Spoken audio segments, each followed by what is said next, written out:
redonner du sens. Pourquoi on se réunit ce matin ? Et c'est là toute la thématique de la série. Elle se retrouve bien sûr sur Internet si vous avez raté quelques épisodes pour réfléchir, travailler la vision de l'Église que Dieu veut. Je crois que c'est une Église actuelle, une Église qui répond aux besoins de notre génération. J'aimerais entendre un grand Amen si tu le crois. Alors est-ce que je suis branché ? Non, je ne suis pas branché. Je suis branché. Voilà. Notre vision appelée à amener la vie aujourd'hui, on a détaillé que nous sommes appelés, on a détaillé comment amener les choses, comment on amène la vie, on a parlé de la vie en abondance, on a vu la différence entre peut-être la tradition et la religion. J'aime à dire que la religion est bonne et que la tradition nous éloigne de la véritable religion. Je sais, en ce moment, c'est à la mode de dire que la religion, c'est pas bien, qu'avec Dieu, on vit une relation et pas une religion, mais ça veut dire la même chose, en fait. Donc, je ne peux pas me contredire. Et la religion est bonne. Religion, ça veut dire être relié à Dieu. Et je crois que Dieu est là pour avoir une relation avec nous, que nous soyons reliés, et c'est ça l'Église. L'Église, elle représente un petit peu la borne Wi-Fi. La borne Wi-Fi où on peut trouver cette communication avec Dieu. Et si tu es là pour la première fois ce matin, oui, Dieu est vivant, oui, Dieu communique, oui, Dieu parle, oui, Dieu bénit, oui, Dieu fait que dans nos vies, ça va mieux. J'aimerais entendre un grand Amen à ceux qui le croient. Et appeler à amener la vie, on a vu tout ça, mais on n'a pas vu le aujourd'hui. Et on va voir comment aujourd'hui, Dieu peut me parler, comment aujourd'hui ça peut changer dans ma vie, et comment aussi l'Église que nous sommes, de Church to Be, la vision, l'Église source de vie, elle doit répondre à un besoin, pas d'il y a 50 ans, mais aujourd'hui. Et on va voir combien il est important de réfléchir au présent. Quelquefois, les églises se sont battues aussi, sur toute une culture, une tradition. Alors, je ne suis pas contre les traditions, mais quand les traditions ne répondent plus au message, quand les codes sont perdus et que les gens d'aujourd'hui ne comprennent plus rien, ben, c'est un peu problématique. Je crois que le cœur du message n'a pas changé. Le cœur du message est toujours Jésus t'aime, Jésus guérit, Jésus sauve, Jésus t'aide dans la vie. Ça, on ne devrait jamais l'oublier et que notre message soit compréhensible. Alors on va voir cet aujourd'hui, je crois que Dieu est un Dieu, on l'a chanté tout à l'heure, éternel. Éternel, ça veut dire hors temps. Hors temps, passé, présent, futur, il fait tout. Mais nous, on a un passé, on pense à un futur, et quelquefois, on en oublie le présent. Et j'aimerais un peu qu'on puisse travailler là-dessus. Vous venez avec moi? Je ne vous ai pas endormi déjà ce matin. Je sens qu'il y en a qui ont veillé tard entre les matchs de foot, la Star Academy. Allez, ne me dis pas le contraire, tu as regardé la Star Academy hier avec le prédicateur Nikos Aliagas. Eh oui. Alors, on va lire ensemble, si vous le voulez bien, on va se lever pour lire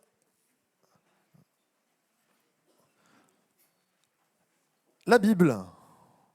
Ce vieux bouquin, qu'est-ce qu'on peut en sortir? C'est pas qu'un vieux bouquin. On croit qu'il a été écrit par des hommes, oui, mais il est inspiré par Dieu. Et je disais aux jeunes qui vont se faire baptiser, lisez tous les jours votre Bible, vous réussirez votre vie. C'est simple, hein? J'ai envie de dire pourquoi tu ne le fais pas. Tu veux réussir ta vie? Il y a une promesse. Josué 1,9. Lis la parole de Dieu jour et nuit. Bon, dors un peu quand même, hein, mais ça veut dire que tu te réveilles la nuit, ça ne va pas, lis ta Bible. Tu commences ta journée, lis ta Bible. Tu finis ta journée, lis ta Bible. Et tu réussiras dans tout ce que tu entreprendras. Alors, ou Dieu est menteur, ou Dieu n'existe pas. Moi, je n'ai pas cette option-là. Je crois en Dieu. Et je m'appuie sur cette promesse. Donc, si vous êtes croyant en Dieu et que vous voulez rater votre vie, ne lisez pas votre Bible. Sinon, lisez votre Bible.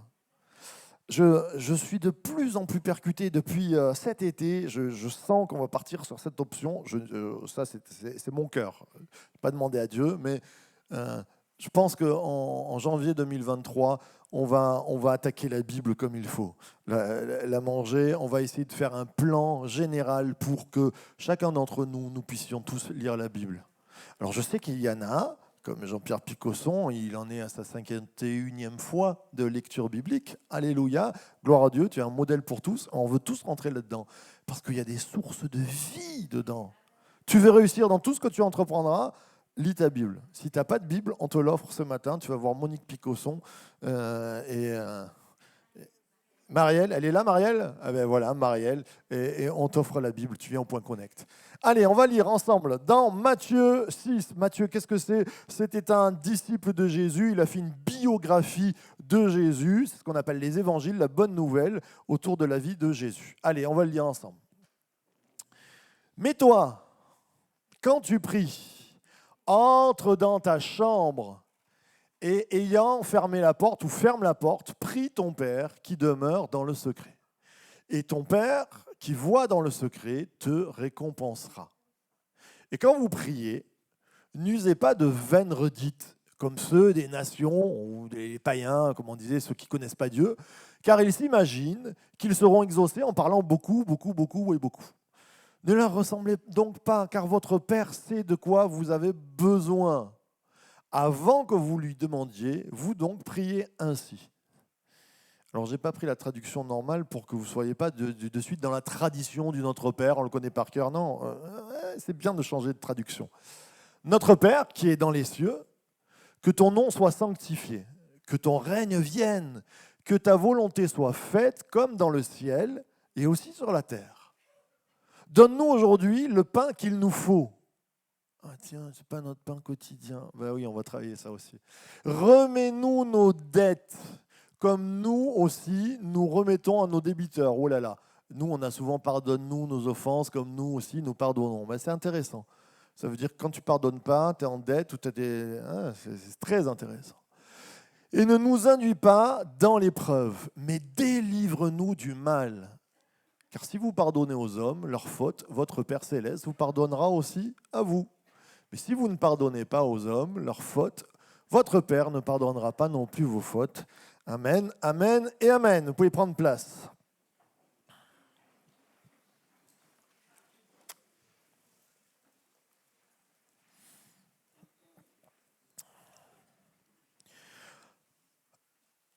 On se remet dans le contexte. Jésus est il est en Israël et puis il commence son ministère, c'est-à-dire son travail en tant que, on pourrait dire, maître religieux sur la terre d'Israël. Et les gens voient qu'il y a une différence. Ils voient une différence parce que quand Jésus parle, il y a du sens. Et vous savez, je pense que l'Église, il y a des églises... J'allais dire, il y a le bon chasseur et le mauvais chasseur. Je ne dis pas qu'il y a des mauvaises églises, mais il y a des églises qui sont incompréhensibles. On veut être une église qui donne du sens, comme Jésus donnait du sens à son message. Et c'est important que nous donnions du sens à notre message. Et donc, on va lui dire, mais pourquoi et comment tu pries? On voit que tu vas prier. Qu'est-ce que tu fais quand tu vas prier? Comment tu pries? Parce qu'il y avait des habitudes de prière. On était aussi dans une culture, puisqu'il parle des païens de cette époque, des gens au dehors des Juifs, qui priaient aussi. Ils avaient des dieux. Il y avait des Romains qui avaient... je ne sais jamais ce qu'ils avaient comme dieu. C'est pas Zeus, parce que ça, c'est les Grecs, mais ils avaient le pendant. Ils avaient toute une ribambelle de dieux et ils faisaient des prières aussi. Et je disais aux jeunes, mais quelle est la différence entre, je sais pas, un bouddhiste, entre un musulman, et toi? Qu'est-ce qui va se passer? C'est quoi la différence que Jésus va proposer? Il y a une prière, on pourrait passer 10 ans à la travailler, pourtant si courte, si simple. C'est ça la Bible. C'est ça la foi.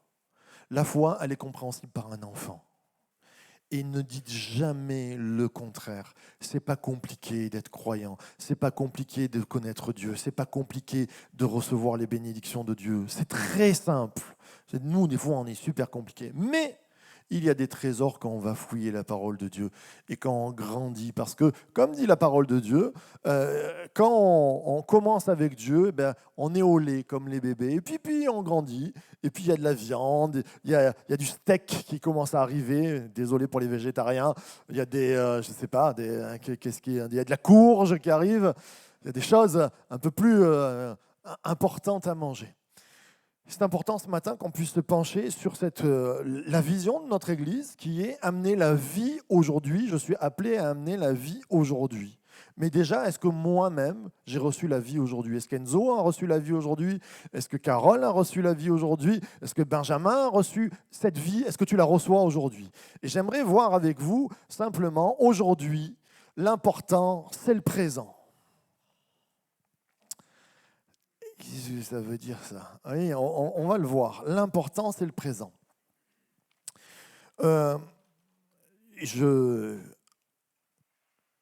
Dans une prédication et en tant que pasteur, on est toujours obligé de se concentrer sur un point. Ça ne veut pas dire que le reste n'est pas important.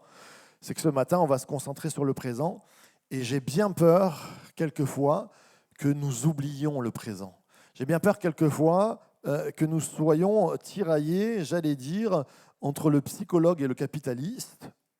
Je ne suis pas en train de tirer des cailloux sur les psychologues et les capitalistes, mais le capitaliste, il va dire « Ouh là là, il faut qu'on prévoie comment faire remonter le pouvoir d'achat. Alors on va mettre en place, on va rêver, on a des buildings financiers, on a des banques, on va placer, si tu places ton argent, blablabla, et alors tu te propulses dans des... tu te projettes même dans des rêves et on est dans une réalité. Et puis, tu as le psychologue de l'autre côté qui va dire « Et ton passé? Alors, qu'est-ce qui t'est arrivé? Qu'est-ce qui fait qu'aujourd'hui, tu en es là? Et viens, on va travailler sur le passé. » Et quelquefois, notre société, elle est très forte à calculer et à rêver sur l'avenir. Elle est très forte à revenir sur ton passé et à creuser. Mais je crois qu'on a un gros problème, surtout dans nos sociétés occidentales, c'est qu'on ne sait plus vivre le présent. Et quelquefois, on dit que nous sommes les champions du monde des antidépresseurs et des dépressions. Et les gens se posent la question, mais pourquoi, par exemple dans des pays pauvres, dans des pays où il faut se battre pour avoir à manger, on a très peu de dépression? Parce que c'est le présent qui prime. Parce que si tu ne manges pas, tu meurs. Parce que si tu agis pas pour ta vie maintenant, et ils ne sont pas focalisés sur un rêve idyllique d'avoir la piscine au printemps prochain, d'avoir le double de mon capital à la banque qui va grossir, ou ils ne sont pas focalisés sur ce qui s'est passé dans le passé. Et je peux vous dire que dans les pays pauvres, il y a eu des carnages dans le passé. Ils se préoccupent du présent. Attention, il est important quelquefois, il y avait un prédicateur, M. Denisou à l'époque, qui disait on ne peut pas vivre bien son présent si on n'a pas guéri son passé. C'est pas faux, mais c'est au moment présent. Ton passé, il est passé. Hein.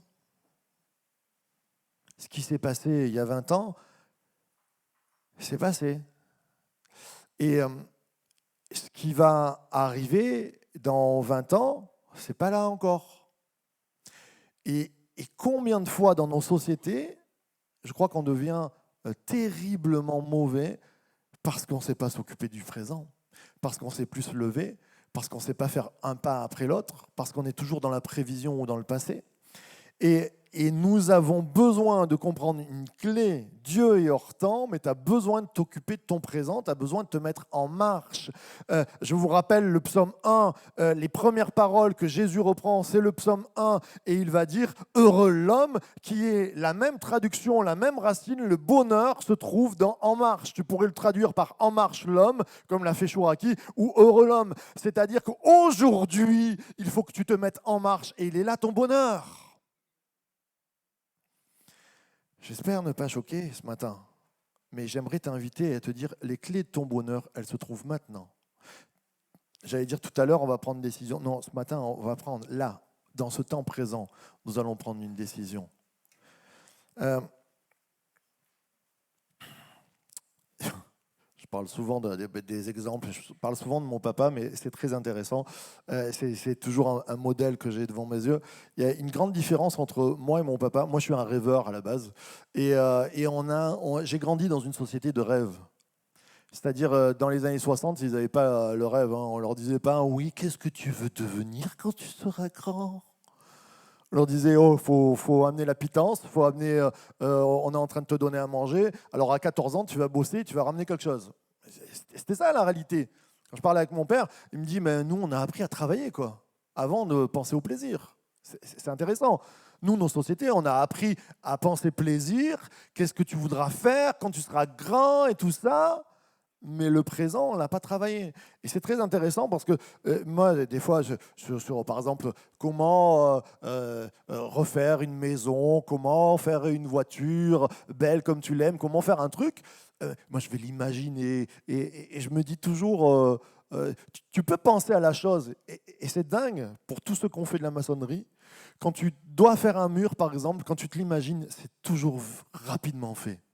Quand tu dois faire les 150 mètres de carré de carrelage, là, cet été, on l'a fait, c'était tellement rapidement fait avant qu'on le fasse. Je me rappelle le 3e jour, quand j'ai vu Nico se relever avec des pastilles de sang, parce qu'on était à fond, parce qu'il fallait finir avant dimanche, j'ai dit, ouais, c'est pas... Et je me suis rappelé, papa, quand il faisait la maison, quand il construisait la maison seul. Et ce que je sais, la force de mon père, et je le dis dans l'exemple, c'est qu'il vit le moment présent. C'est que quand il se lève le matin, il sait ce qu'il doit faire. Il n'est pas dans l'imagination, il n'en a pas rêvé pendant 3 jours, ou il n'est pas en train de se dire oui, dans le passé, peut-être qu'il y va. Et pas après pas, ça construit. Et je crois qu'on a une très très belle génération qui nous a précédés, les gens les baby-boomers, hein, comme on les avait, ceux qui sont nés après-guerre. Vous avez reconstruit la France, vous avez travaillé pour la France parce que vous avez su travailler votre présent.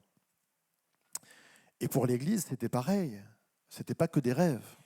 Et on a besoin de travailler notre présent. C'est important de pouvoir se concentrer. La parole de Dieu nous dit, mais toi, quand tu pries, entre dans ta chambre, ayant fermé ta porte, prie ton Père qui demeure dans le secret.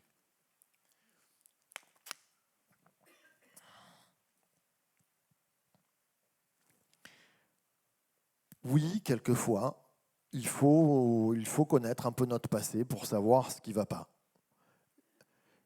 La parole de Dieu le dit même dans la prière, pardonne à ceux qui t'ont offensé, et toi, pardonne à qui tu as offensé. Il faut peut-être un peu remonter dans le passé pour voir à qui tu as fait mal, ça c'est clair.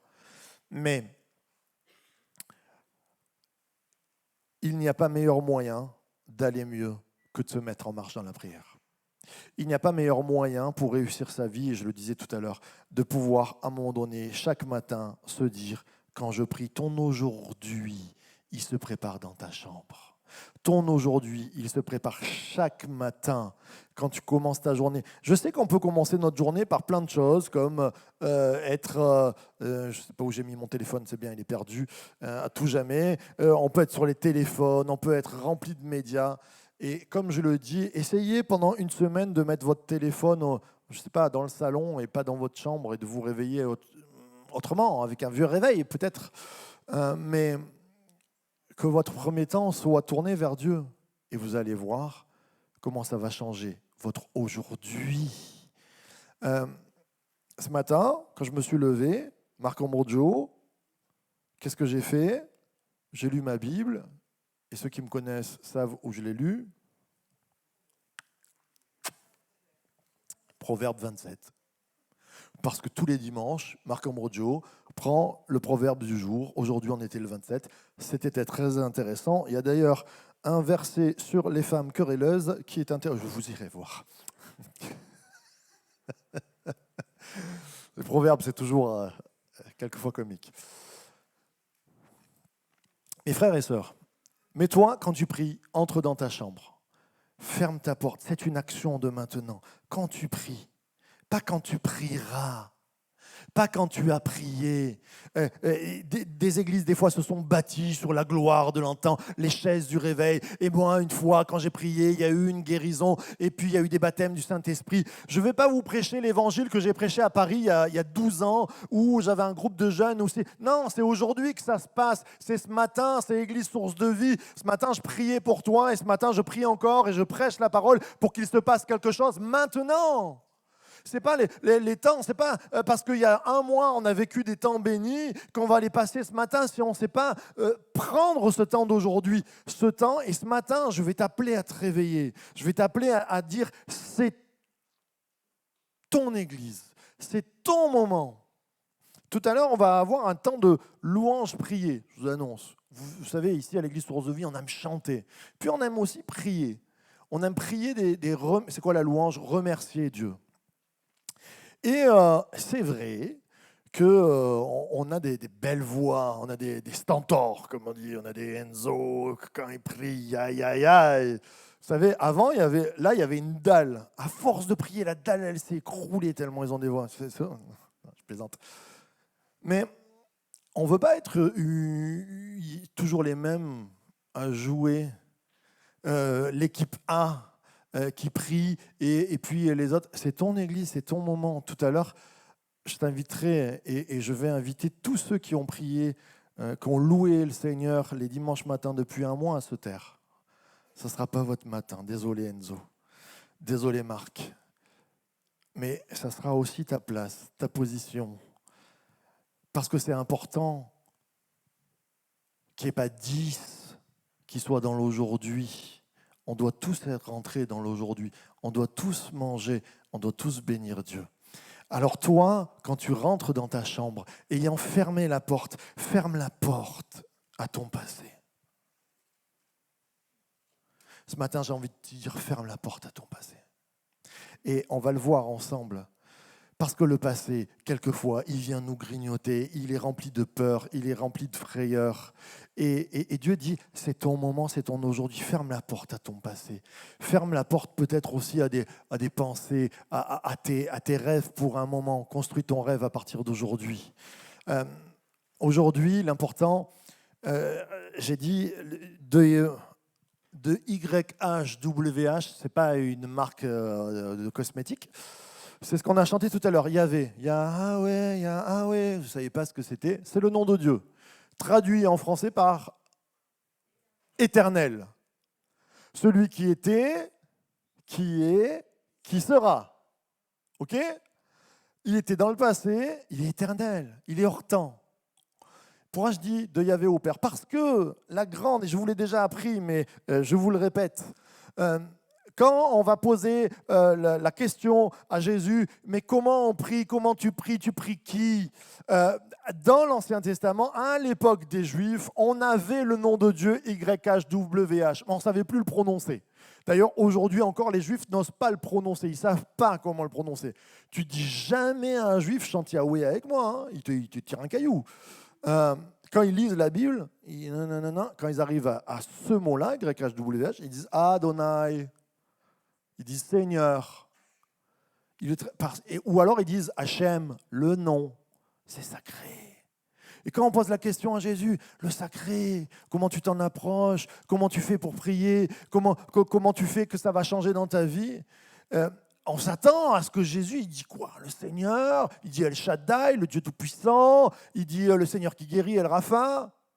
Et non, il va dire, quand tu pries le Père. Il y a une importance à comprendre que l'Éternel est ton Père. Il y a et c'est là où je vais vous amener par rapport au aujourd'hui et au présent. Parce que l'éternité, quelquefois, elle peut nous faire peur. Parce que ça c'est les grandes questions à l'adolescence et qui perdurent quelquefois, mais d'où je viens et vers où je vais. Et Dieu veut te dire, je suis l'Éternel, ça te fait peur, ce côté éternel, mais je suis ton Père aussi. Un papa, c'est un tuteur. C'est quelqu'un qui te prend par la main et qui te dit, même dans tes frayeurs pour ton avenir, même dans tes frayeurs sur le passé, de ce que tu as mal vécu, je veux fermer la porte là-dessus et je veux que ce soit résolu aujourd'hui et maintenant. J'aimerais entendre un grand amen à ceux qui le croient. Alors, de l'Éternel au Père, et j'ai dit de l'Éternel à l'intime. C'est à un moment donné Dieu qui vient te voir et qui te dit dans toutes tes incompréhensions, dans tout l'infini, mais quand je meurs, qu'est-ce qui va se passer? Ne t'inquiète pas, je suis intime, deviens intime avec moi. C'est ça, je disais aux jeunes, la sanctification, à Eliona, à Naé, toute la clique, là, je leur disais, la sanctification, c'est pas un je fais pas, je fais, c'est avoir une proximité, une intimité de relation avec le Dieu qui t'aime et qui se dit ton Père. Et ça change tout, parce que tu n'es plus perdu, tu n'es plus un numéro dans l'éternité. Mais bien sûr, on est 7 milliards sur la planète, tu t'imagines? Rien que sur la planète, on est perdu. Et quand on regarde les galaxies, des galaxies, des galaxies, on se dit, mais qu'est-ce qu'on est? Et par rapport au temps, il y a des gens qui ont écrit l'histoire, qui se sont battus, aujourd'hui ils sont plus que poussière. Qu'est-ce que c'est toute notre vie? Et Dieu te dit, je suis éternel, et je te tiens la main. Je veux être intime avec toi. Je viens à ta rencontre. C'est l'infiniment incompréhensible qui se penche vers nous. J'allais dire, et je vais prendre une image, j'espère pas trop choquante. Quand une maman donne le sein à son bébé, ça coule d'elle. Il y a une vie qui coule et qui vient nourrir. Et tu t'imagines si l'enfant il commence à lui dire, imaginons le bébé parle, mais comment le lait arrive dans ton corps? Comment ça se passe? Et que la maman commence à lui dire, alors hormonalement, Dieu a envie de te dire, tu comprends peut-être pas tout, mais je veux te nourrir comme une mère allait son bébé. Je veux que de moi, de mon sein, coule une nourriture pour que tu sois rempli de vie, pour que tu aies tout ce qui s'accorde à ta nourriture, pour que tu sois en bonne santé, pour que tu sois en forme. Et c'est ton moment présent. Alors viens dans les bras du Père. Je crois que c'est important de comprendre l'intimité de l'Éternel qui s'approche de nous ce matin, le grand Dieu. Puis j'ai mis... Alors là, vous n'allez plus rien comprendre. De l'A au B au Z. Dans la parole de Dieu, Dieu dit qu'il est le A et qu'il est le Z. Et voilà, les traditionalistes que nous sommes. Et il est l'alpha et l'oméga. Vous savez, tout le Nouveau Testament est écrit en grec.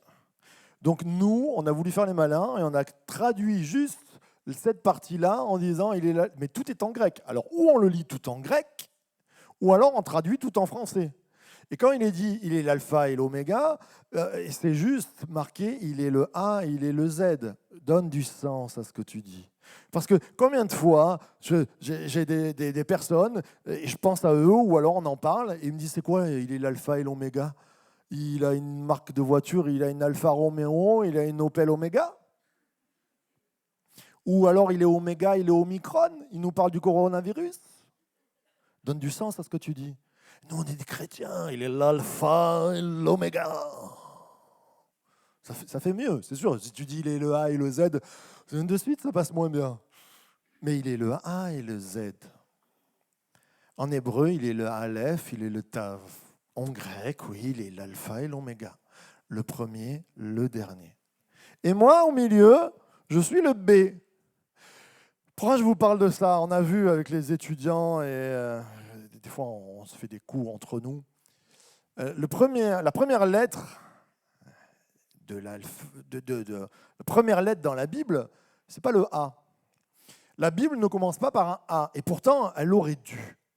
Parce que Dieu ne fait rien au hasard et que souvent la Bible elle est bien écrite avec les premières lettres. Vous preniez le psaume 119, elle commence par un Aleph, elle commence par un A.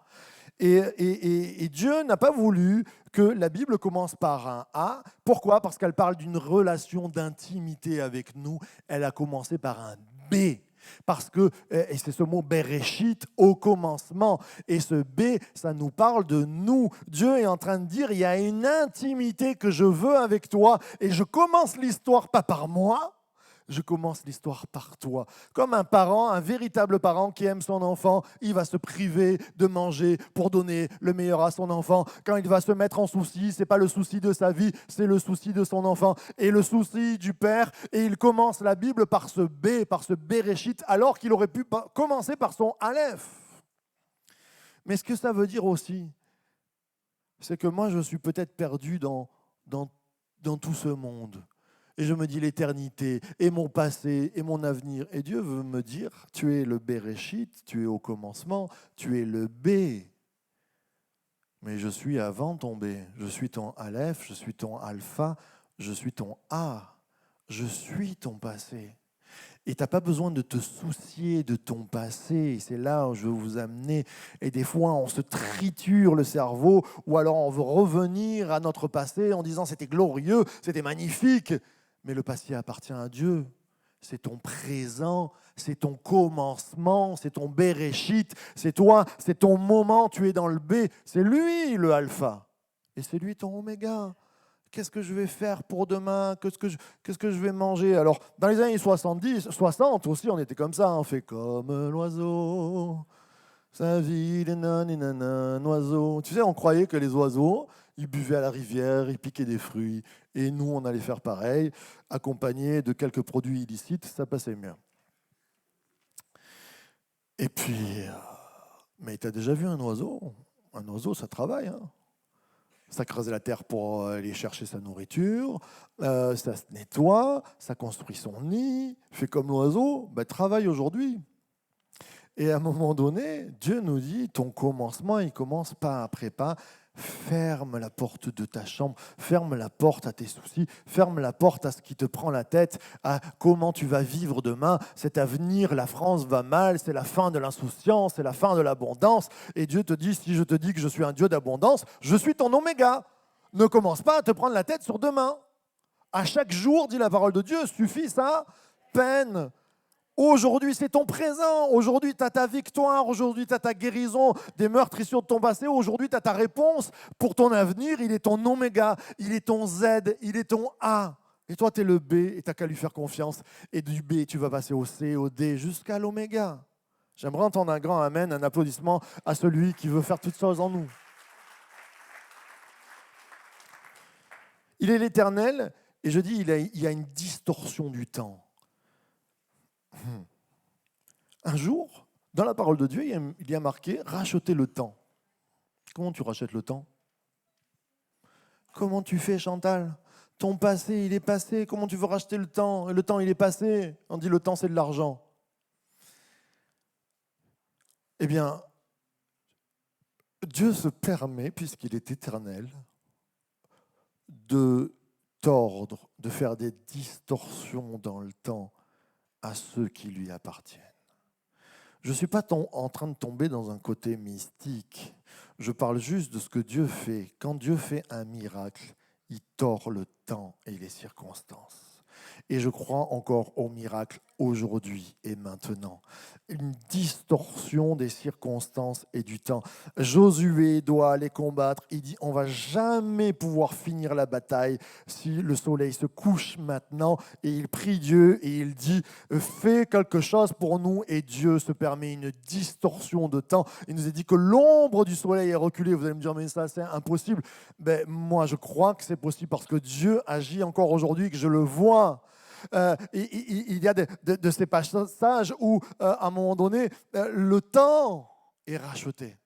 Et dans ta vie ce matin, Dieu te dit, si tu crois que c'est maintenant, que c'est le temps de la bénédiction, c'est ton aujourd'hui appelé à amener à la vie aujourd'hui, tu peux recevoir la vie. Dieu est éternel, il tord le temps et les circonstances, parce que c'est lui le maître. Et si tu t'adresses, alors on peut s'adresser, tu peux aller voir demain ton banquier en lui disant, écoutez, voilà, ça ne va pas passer, mais est-ce qu'on peut faire quelque chose? Il va essayer, hein, mais si tu demandes à Dieu, je ne dis pas dans tout et n'importe quoi, ne me faites pas dire, si demain tu veux, tu as une Twingo, tu veux passer à une Audi A4, on n'est pas là pour ça, on est là pour la mission. Et dans la mission, il y a la provision. Je vais vous parler d'un projet En même temps, je vais m'allumer moi-même. Je vais vous parler d'un projet dans lequel je n'ai pas cru et qui est en train de se mettre en place à une vitesse. Et c'est bien qu'on en parle dans l'Église, parce que des fois, nous, des fois, le pasteur, il pense à des trucs, et puis vous arrivez là un dimanche matin, on dit « Ah non, le mur est tombé !» Non, on l'avait annoncé déjà, hein, quand même, en Assemblée Générale, on l'a voté, tout ça. Mais des fois, on a des projets, et c'est vrai que ça va vite, parce qu'on est en marche, et je crois que tous les jours, Dieu nous met des projets dans la vie. Et je vous raconte une histoire. Un jour, je rentre à la maison, et mon épouse, Ambre, elle prend son télé, elle me dit oh, « Marc, tu sais quoi ?» Je dis bah, « Non, tu veux me dire ?» Elle me dit « J'ai reçu un SMS qui me dit que j'ai le droit à des congés formation parce que j'ai travaillé et que voilà, j'ai le droit de mettre ces points dans une formation. » Et dans ma tête, pardon Ambre, et dans ma tête, je me dis mais moi, j'en ai reçu 10 des messages comme ça. Et j'ai entendu parler sur Internet que c'est des escroqueries, que les gars, ils veulent profiter des points. Tu vois, vous avez reçu peut-être, vous aussi, hein, vous en avez reçu une. Et dans ma tête, je lui dis ou je lui dis pas. Tu vois, l'incrédule de base. Mais parce que moi, je connais la vie. Moi, je connais le passé. Je sais que ça sert à rien. Qu'est-ce que ça va donner? N'importe quoi. Et puis, dans ma tête, je dis, mais Lucas, c'est pas son rêve, parce qu'elle me dit, je vais demander une formation pour avoir des, comment tu appelles ça, hein, les cours, des cours de... Non, c'est pas des cours, c'est par rapport à l'enseignement pédagogique alternative. Déjà, elle me parle là. Enseignement de pédagogie alternative. Je me dis, c'est quoi? C'est du rock alternatif Tu vas faire du Muse avec une école et elle me dit oui parce que je crois qu'il y a des élèves qui c'est pas facile pour eux l'école, les écoles elles sont blindées, ils sont à 30 et il y en a qui n'arrivent pas à suivre, ils auraient besoin d'un enseignement. Alors elle dit c'est un mix, il ne faut pas qu'on soit trop... Elle m'explique tout son truc et tout ça, je me dis tout ça à partir d'un SMS qui vaut rien. Elle me dit je vais aller voir le Pôle emploi et tout. Je dis vas-y, j'y crois pas du tout. Elle va voir le Pôle emploi, et le Pôle emploi, il dit « Mais c'est quoi cette formation? Vous avez vu quoi ?» et quand elle revient, elle était un peu presque déprimée de ce premier rendez-vous. Je le savais. Et puis la formation, elle trouve une formation, la formation qui est en train de faire ça, et la formation, elle lui dit « Mais nous, on va se battre. » Et alors Ambre, je balance aussi tes tout petits défauts, hein, Ambre est très organisée, mais elle est organisée old school, c'est-à-dire cahier, stylo, et tout le monde sait que quand elle fait un planning, elle l'envoie pas sur Trello, elle l'envoie pas par mail, elle fait une photo de son planning papier, elle envoie à tout le monde. C'est une technique aussi. Et là, il faut monter un dossier, PDF, tout ça. Et je me dis, c'est Bibi qui va devoir le faire. Je le sens bien. Et là, elle me dit, wow, je ne sais pas comment je vais faire ça, mais je vais... Et puis la formation dit, non, c'est nous qu'on va vous le faire. Envoyez juste des documents, tout ça. Et elle trouve une formation, la formation qu'elle veut exactement. Et ils arrivent, ils disent, elle a des droits, alors que ça fait 20 ans qu'elle a travaillé à l'école. Enfin, je me suis dit, c'est pas possible que les droits, ils marchent encore.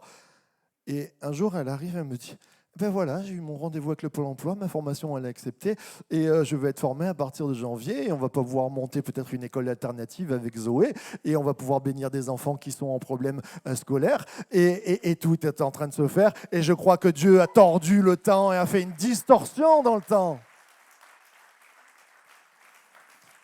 Mais si tu m'avais écouté, heureusement que ce jour, je n'ai pas parlé, on aurait enterré le truc. Ce matin, il y a des gens qui se disent « Moi, j'y crois pas à ton truc. » Ben, n'y crois pas. Passe à côté de la destinée de ta vie. Passe à côté du bonheur que Dieu veut te donner. Moi, je te dis juste que Dieu a fait des promesses et c'est pour toi aujourd'hui. Ce n'est pas ton passé qui va t'enfermer. Ce n'est pas ton avenir qui est tout sans abondance, sans tout ça. C'est Dieu ton alpha, ton oméga, ton A, ton Z. Toi, tu es au milieu. Fais-lui confiance. On peut applaudir le Seigneur encore.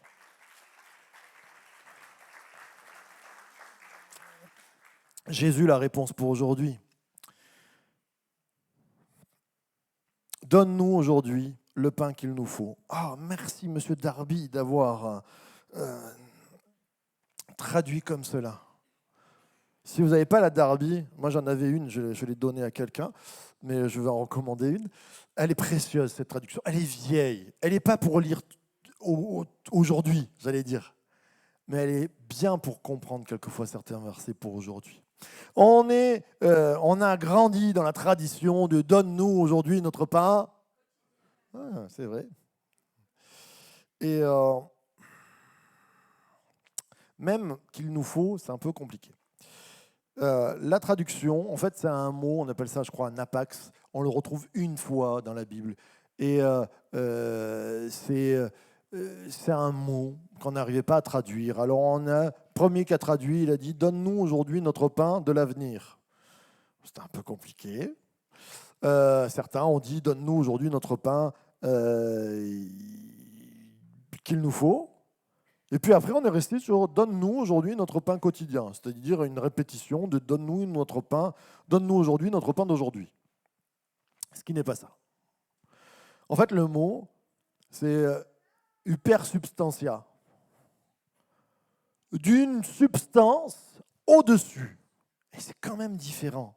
Si je vous dis « Donne-nous aujourd'hui le pain d'une substance au-dessus », je ne trouve pas que ça va avec quotidien. C'est un peu différent. Et je crois que Jésus est en train de nous dire, et j'ai une certitude là-dessus. Je sais qu'on prie pour souvent notre pain et on est attaché à ça. Hein. Dieu nous donne à manger tous les jours. Mais ce n'est pas du tout ce que ça veut dire, le Notre Père. Vous savez pourquoi je peux le dire? Parce que dans Matthieu 6, si vous allez à la fin du chapitre, il dit « Ne faites pas comme ceux qui ne croient pas en Dieu ou les païens qui vont prier leur Dieu pour avoir à manger. » Il dit « Mais votre Père, c'est de quoi vous avez besoin, et comme il nourrit les oiseaux, il vous donnera le pain. Priez pas pour le pain. » Tu nous as dit de prier pour le pain. Ce n'est pas le même pain. C'est un pain d'une substance supérieure. C'est-à-dire, c'est un pain qui ne va pas nourrir mon estomac, mais qui va nourrir mon âme. Donne-nous aujourd'hui, et Jésus est en train de dire, quand tu pries, prie le Père pour qu'il te donne cette nourriture d'au-dessus, cette nourriture céleste, cette nourriture qui va te donner les réponses à ton passé, cette nourriture qui va te donner le goût pour aller vers l'avenir, mais surtout qui va te faire prendre conscience qu'il y a un présent à construire et que c'est en marche, c'est maintenant que tu te mets en marche, c'est aujourd'hui. Donne-nous aujourd'hui ce pain. Et ce pain, on l'a vu ensemble, je suis le pain de vie. Qui c'est qui a dit ça? Jésus est juste en train de dire, demande au Père que je sois dans ta vie, comme un pain qui nourrit. Tu veux réussir ta vie, tu veux être heureux. Je pensais en faisant cette prédication, quand on est déprimé, c'est l'aujourd'hui qui en pâtit. Tu n'as pas envie de te lever. Ça, c'est un des premiers syndromes de la déprime, de la dépression. Tu n'as pas envie de sortir de ta couette. Tu n'as pas envie d'aller combattre. Parce que l'avenir que tu vois, il n'est pas serein. Ou parce que la bêtise que tu as fait, ou parce que la destruction massive que tu as connue dans ton passé t'ont coupé les ailes et que tu ne veux plus sortir de ce lit parce que tu te dis « c'est mon seul endroit ». Et c'est très intéressant que Jésus dit, quand tu pries, entre dans ta chambre, presque dans ton lit, là où ça se joue le matin, où il y a des matins, tu te dis, je me suis levé du pied gauche, où il y a des matins, tu n'oses pas sortir parce qu'il fait froid et que ton avenir semble froid, ou parce que ton passé a été trop chaud et que tu es sous la couette. Et Dieu te dit, je te rencontre dès le matin, là, c'est là que ça joue, c'est dans ton aujourd'hui. Demande le pain d'une autre substance, demande Jésus pour ta vie, tu vas voir, ça va s'arranger, ça va aller mieux. Qui le croit ce matin? J'aimerais voir des mains levées où on applaudisse Jésus pour ceux qui le croient.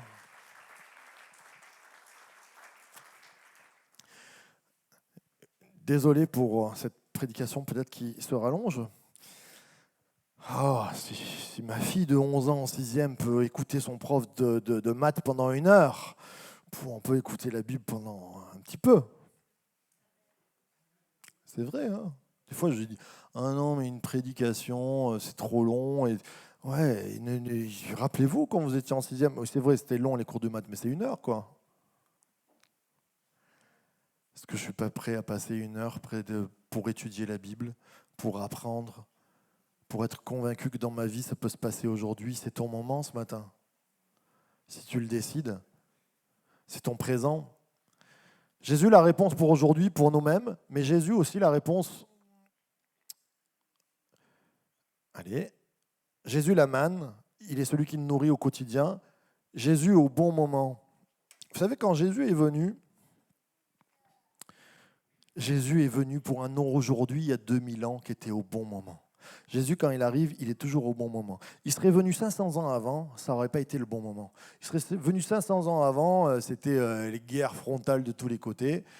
Il est venu pile poil quand il y a une langue commune qui est le grec, et ça se parle dans toutes les régions voisines, on parle le grec. Il suffirait qu'il y ait des gars qui prennent son enseignement, qui l'écrivent en grec, qu'ils aillent en mission et qu'ils portent sa parole, et tout le monde comprend. C'est ce qui s'est passé. Et puis, malgré tout, 500 ans avant, tu prenais la route, tu faisais 500 mètres, tu n'étais pas sûr de tomber sur un brigand parce que c'était des chemins de traverse. Non, là, 50 ans avant, les Romains, ils ont fait leur invasion, ils ont fait des grandes routes pavées. Donc tu peux aller, tu ne te fais pas attaquer par les bandits. Et Jésus arrive en l'an 0, je vais vous perturber, en l'an -3 de notre ère. Parce qu'on pense qu'il est né en -3, c'est bizarre. -3 avant Jésus-Christ, Jésus-Christ est né. Oui, c'est des détails un peu scientifiques. On pense qu'on a perdu 3 années dans le compte. Mais ça, on passe là-dessus. Mais Jésus arrive au bon moment. Il est la réponse pour ce monde et il n'arrive pas quand il ne faut pas. Il arrive au bon moment. Et je pense que dans ta vie, dans ma vie, il n'arrive pas au moment où on ne peut pas l'écouter. Il y a quelquefois des moments où il a fallu que la vie trace des routes sur nous. Il a fallu qu'on arrive jusqu'à Jésus parce qu'on ne l'écoutait pas, parce qu'on n'entendait pas. Et même en tant que chrétien, des fois, on fonce jusqu'à ce qu'on s'assied parce que la vie nous fait nous asseoir et que Dieu dit, écoute maintenant. Je suis la réponse à ta vie, je suis là au bon moment. Il arrive au bon moment et je pense que l'Église que nous sommes, nous devons intervenir au bon endroit, au bon moment, avec la réponse adaptée au XXIe siècle. Il y a 50 ans, il y a des choses qui se faisaient qui étaient très bien. Et le cœur du message était Jésus. Nous voulons que le cœur du message, en 2022, soit Jésus. Mais comment on s'adapte ? Comment on le propulse, quelles sont les voies que nous utilisons, quel est le langage que nous utilisons, quel est le sens que nous mettons derrière nos mots.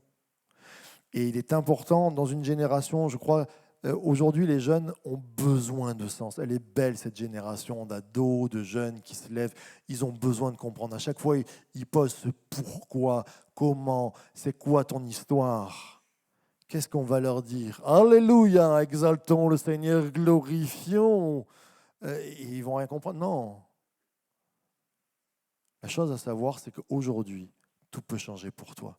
La chose à savoir, c'est que Jésus, c'est ton alpha, c'est ton oméga, c'est ton A, c'est ton Z. Toi, tu es au milieu. Il est la réponse pour ta vie maintenant et que ça peut changer. Ce matin, on va prendre ce temps. L'église du bon moment. Cette église de Church to Be que nous voulons être.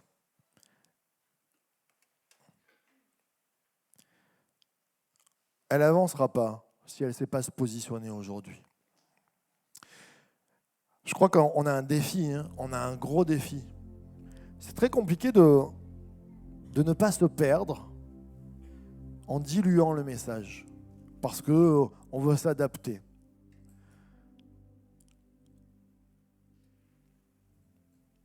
Et c'est vrai, on peut se perdre. Il y a des églises, il n'y a plus Jésus au milieu.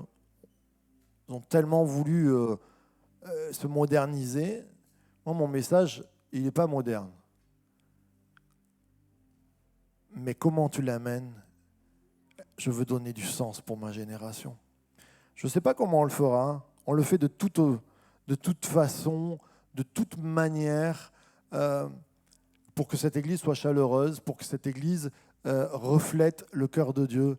Pourquoi on offre un café ? Parce que je crois que quand il fait froid, tout simplement, la première chose que notre corps a besoin avant d'une prédication, c'est d'un café chaud. Mais c'est vrai, parce que ton corps, il a besoin de chaleur. Quand tu rentres à la maison, si tu as les moyens de mettre du chauffage, tu mets du chauffage. Imagine-toi, on ne met pas de chauffage ce matin, et puis on se dit, oh, les chaises, c'est trop cher, on enlève les chaises. Et puis, je me souviens, une des premières choses, et ça a crié très fort, hein, mais c'est pas grave, quand je suis arrivé, tout était blanc ici. Et il y avait des néons blancs. Et puis une fois, j'ai prêché à l'église, j'ai dit, mais dans vos maisons, vous allumez au néon? C'est important qu'il y ait de la lumière, mais qu'il y ait une chaleur. Moi, ici, je veux que ce soit comme à la maison. Il y a du bois. Chez moi, si vous venez, il y a du bois. Bon, pour ceux qui n'aiment pas le bois, désolé. Hein. Qu'on soit dans la chaleur, tout doit représenter ce que Jésus a fait pour nous. Du café, notre accueil, notre bonjour, il veut respirer Jésus. Vous voulez qu'on soit dans le coup pour notre génération? Il faut qu'on reflète Jésus dans tout ce que nous entreprenons. On va faire un spectacle de Noël le 18. C'est juste super. On a une chorale qui s'intègre.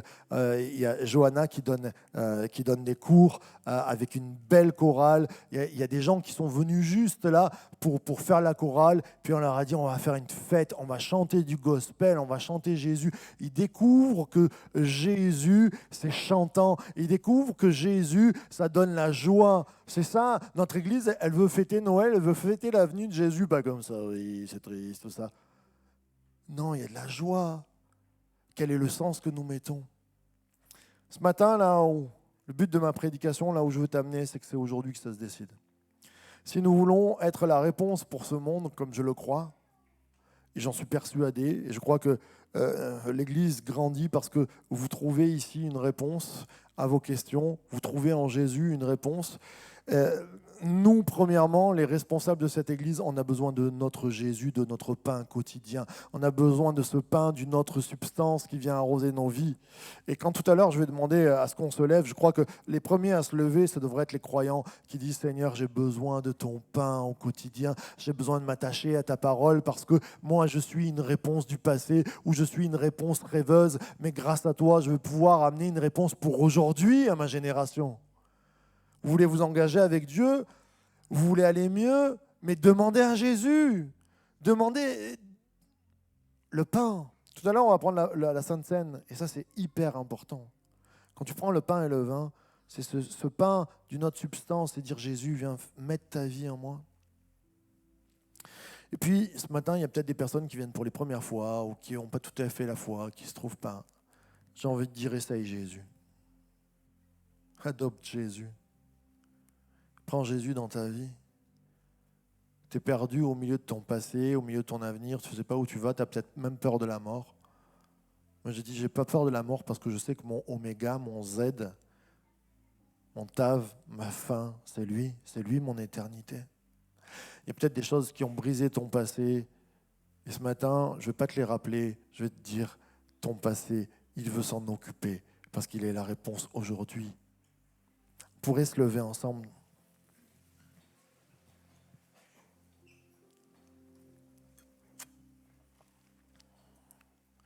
On va faire plusieurs choses ce matin. Premièrement, on va répondre à l'appel de Dieu. Il y a un appel du Père qui dit « Je suis ton Père, je ne suis pas que l'Éternel ». Cet appel, il est entre toi et lui. Si tu as besoin de ce Père qui répond à ton avenir, à ton présent, et qui veut te faire en marche aujourd'hui, ben on va le répondre ensemble. Après, on aura un temps où on va prendre le pain et le vin, ce qu'on appelle la Sainte Seine. Et on va se rappeler du « Donne-nous aujourd'hui notre pain d'une autre substance ». C'est du pain, c'est du vin qu'on va prendre. Mais c'est Jésus. Dans ce symbole de dire « Jésus, je te donne ma vie, je veux de toi en moi ».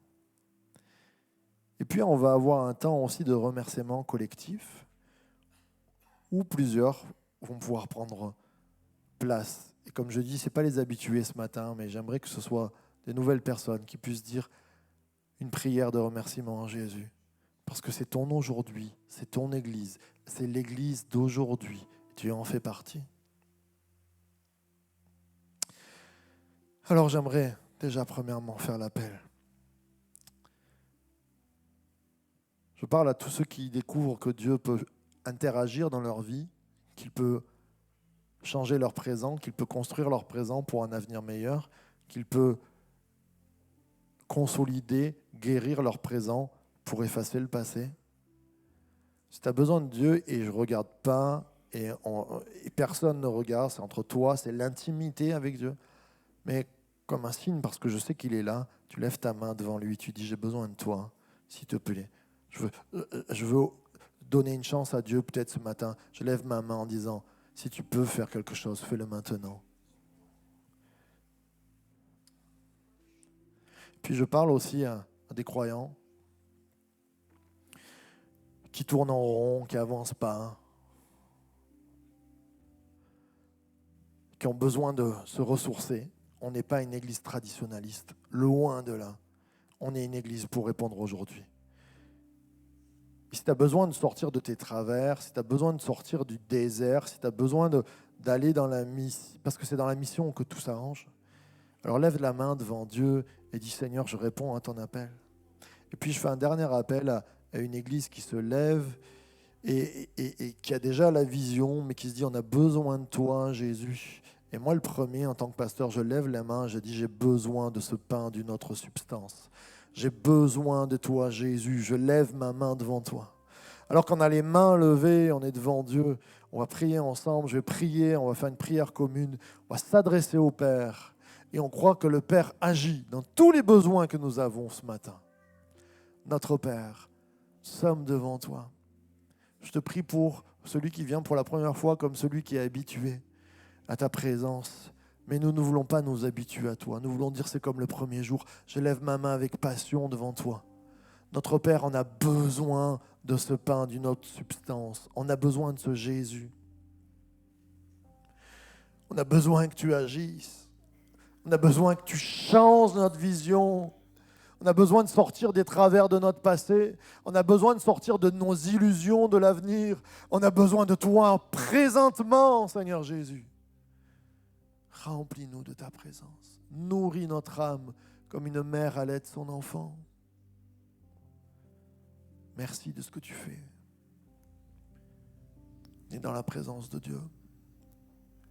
Saint-Esprit est en train d'agir. La présence de Dieu. Dieu est présent parmi nous. Il agit dans nos cœurs. Il y a des personnes qui, peut-être, tu as envie de pleurer, pleure. Saint-Esprit est appelé le consolateur. Il console nos cœurs. Dieu est présent.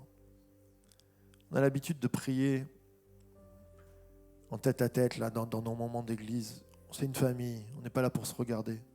Peut-être que tu es au bout de ta vie, tu n'as plus de souffle, tu as besoin de prière. On est là aussi pour t'accompagner. L'église, elle est pas que là pour donner un sens, elle est là pour être ensemble. Tu as besoin de prière peut-être parce que tu es fatigué, tu es au bout, tu as besoin d'être ressourcé. Viens sur le devant, on va prier ensemble, tout simplement. Alors que Dieu veut agir dans ta vie, reçois la vie dans ton aujourd'hui. On n'est pas en train de se regarder. Peut-être que c'est un pas aussi où tu te dis, je fais un pas de foi. Je viens sur le devant pour dire, aujourd'hui je me mets en marche.